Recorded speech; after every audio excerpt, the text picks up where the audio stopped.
जय माता दी। सबसे पहले तो मैं आप सभी का धन्यवाद देता हूँ कि एक शॉर्ट नोटिस पे आप सभी लोग यहाँ पर आए। और मकसद यही रहता है क्योंकि आने वाली चैत्र नवरात्रि के उपलक्ष्य में मैं चाहता था कि बोर्ड की तरफ से कई सारे जो इनिशिएटिव्स लिए जा रहे हैं यात्रियों के लिए और बहुत सारी इंपॉर्टेंट जानकारी जो हम चाहते हैं कि यात्रियों तक पहुँचे, तो आपके ज़रिए पहुँचाई जाए, जैसा कि हमारी प्रथा चली आ रही है। और जैसा हम देख भी रहे हैं कि पिछले 10-15 दिनों से यात्री संख्या में काफ़ी इजाफा हुआ है, काफ़ी बढ़ोतरी हुई है और तकरीबन 40,000 के आसपास की संख्या में यात्रा तकरीबन रोज माँ वैष्णो देवी के दर्शनों के लिए जा रही है। और वीकेंड्स पे ये नंबर और भी ज़्यादा रहता है और बड़ी अच्छी बात है कटरा के लिए, हम सभी के लिए।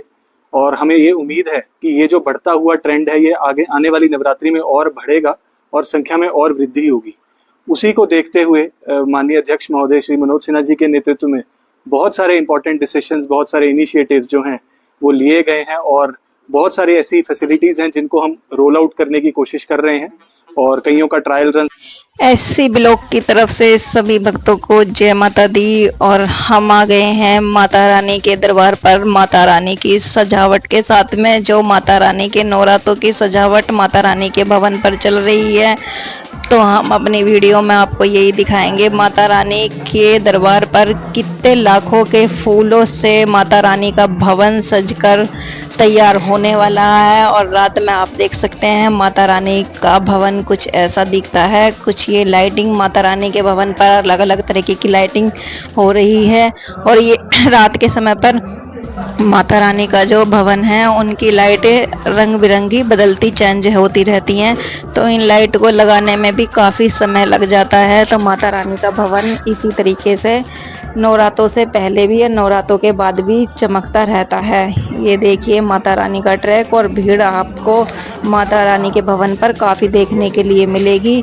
जैसे कि हम अपनी वीडियो में थंबनेल में हम बताते हैं कि माता रानी के भवन पर भीड़ काफ़ी बढ़ चुकी है और श्रद्धालुओं को इस तरीके से अभी कोई तरीके मतलब कि किसी तरीके की भी असुविधा नहीं हो रही है। साइन बोर्ड अपना जो कार्य है वो ठीक तरीके से संभाल रहा है। आप देखिए आपको अब कैसी लाइटिंग हो गई है माता रानी के भवन पर। और ये देखिए माता रानी के जो भवन पे है कुछ इस तरीके के से सजावट होकर तैयार होएगी। तो जैसे ही सजावट अपनी तैयार होकर कंप्लीट होएगी हम उसकी फुल नेक्स्ट वीडियो में आपको बताएंगे कि माता रानी के भवन पर किस तरीके की सजावट करी गई है। क्योंकि माता रानी के भवन पर कुछ हटकर माता रानी के भवन पर फूलों की सजावट करी गई है। और माता रानी के जो फूलों पे जो भवन पे जो ये फूल आते हैं ये काफ़ी करोड़ों के फूल बैठते हैं जो बाहर विदेश से भी और हमारे इंडिया से भी, कुछ हमारे इंडिया से फूल होते हैं और कुछ बाहर विदेशों से फूल मंगाया जाता है माता रानी के भवन को सजाने के लिए। तो ये देखिए ये असली फूल होते हैं और जैसे जैसे फूल के नाम में मुरझाते रहते हैं उसी तरीके से माता रानी के भवन पर से मुरझाए हुए फूलों को निकालते रहते हैं और जो ओरिजिनल फूल हैं उन्हें बार बार लगाए जाते रहते हैं। तो माता रानी के भवन पर जो ये यात्री मतलब कि जो सजावट को करते हैं हम उन्हें दिल से धन्यवाद देते हैं और अपनी तरफ से यही दुआ करते हैं कि जो माता रानी की सजावट है और जो सजावट का कार्य करते हैं उन्हें माता रानी और भी सजावट और भी कामयाब बनावे के माता रानी।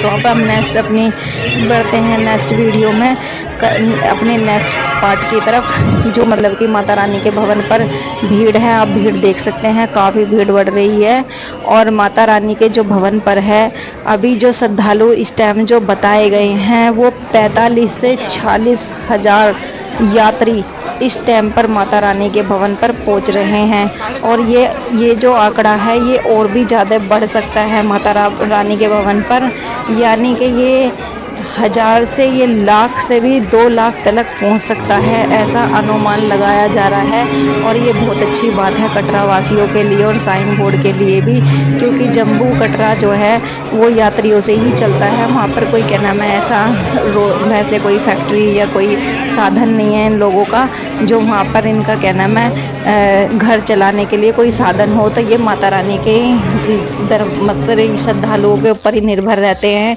कि ज़्यादा से ज़्यादा श्रद्धालु जैसे बढ़ते हैं वैसे ही माता रानी के मतलब कि वहाँ पे इन लोगों को रोज़गार मिलता है। तो हम ये देखिए, ये हम माता रानी के भवन की जो मतलब कि माता रानी के जब हम गुफा से दर्शन करके आते हैं तो ये ही यहाँ से निकलते हैं। और ये जो इधर साइड में काउंटर है, ये वही काउंटर है जिसमें आप माता रानी का अगर चोला चढ़ाते हैं तो आप ये चोला यहाँ जमा कर देते हैं। तो ये चोला जब आपका नंबर आ जाता है तो ये चोला जो माता रानी को चढ़ाया जाता है। तो देखिए आप माता रानी के भवन की तरफ कितनी भीड़ हो रही है। और ठंड की बात करें तो ठंड भी काफ़ी क्या नाम है देखने के लिए मिल रही है, मगर रात का जो दिन का जो तापमान है वो नॉर्मल ही रहेगा। जो आपका कटरा है, कटरा से जब आप ऊपर की तरफ चलेंगे यानी कि अर्धकुंवारी की तरफ चलेंगे तो आपको नॉर्मली दिखाई देगा, मतलब हमारे साथ में जय माता दी सामना करना पड़ेगा। जैसे ही हम भवन में पहुंचेंगे से लोग आते हैं यहाँ पर माता रानी के दर्शन करने के लिए। गर्मी का लोग हैं जो सामना करना पड़ेगा, और नीचे से जो आपके गर्भ जाएंगे तो गुफा के दर्शन हो जाते हैं देखने के लिए मिलेगा। जल्दी से माता रानी के गर्भ जून के गुफा नहीं होते हैं क्योंकि हमारे दर्शन नहीं होते हैं, क्योंकि आज टाइम जो माता रानी की क्या नाम है गर्भ जून गुफा है, जिसे हम क्या नाम है चरण छोड़े थे, जिसे हम गर्भ जून गुफा बोलते हैं, अर्धकुंवारी बोलते हैं। तो माता का जो स्टैम्प वेटिंग जो चल रहा है वो 72 से 40 घंटे का, मतलब 72 घंटे से भी ऊपर का टाइम लग रहा है, क्योंकि श्रद्धालु ज्यादा बढ़ रहे हैं। मतलब कि श्रद्धालु बढ़ने से माता रानी के जो अर्धकुंवारी प्रांगण है, अर्धकुंवारी गुफा है, उसके दर्शन करने इतनी जल्दी संभव नहीं है। जिससे हम देखिए आपको चल रहे हैं क्या नाम है भैरव घाटी की तरफ को। तो हम घाटी पर हमने जा रहे हैं, भैरव घाटी देख रहे हैं कि भैरवनाथ जी के दर्शन करने के लिए, मतलब कि हमारे साथ बोली बढ़ रही है माता दी। और देखिए हम धीरे धीरे करके माता रानी के क्या नाम है वो है भैरवनाथ घाटियाँ, भैरव घाटी पर हम आ गए हैं। और भैरव घाटी पर अगर आपको प्रसाद लेना है तो साइन बोर्ड की क्या नाम है, साइन बोर्ड का वहाँ पे प्रसाद काउंटर है, आप वहाँ से प्रसाद ले सकते हैं, जो 21 रुपये से 51 रुपये तक के बीच में मिलता है। अगर प्राइवेट लेते हैं तो 100 रुपये का मिलता है। तो ये देखिए हम आ चुके हैं अर्धकुंवारी पर। अर्धकुंवारी पर भी आप देख रहे हैं, अर्धकुंवारी पे काफ़ी वेटिंग करनी पड़ रही है। और ये देखिए अर्धकुंवारी पर कितनी लंबी लाइन लग रही है, जिससे कि श्रद्धालुओं को, हमने श्रद्धालुओं से पूछा, क्योंकि हमने माता रानी के अर्धकुंवारी के जो दर्शन है हमने एक फेरे कर लिए, और माता रानी के अर्धकुंवारी के जो गुफा के दर्शन है वो सिर्फ एक ही फेरे करने चाहिए, बार बार नहीं करने चाहिए।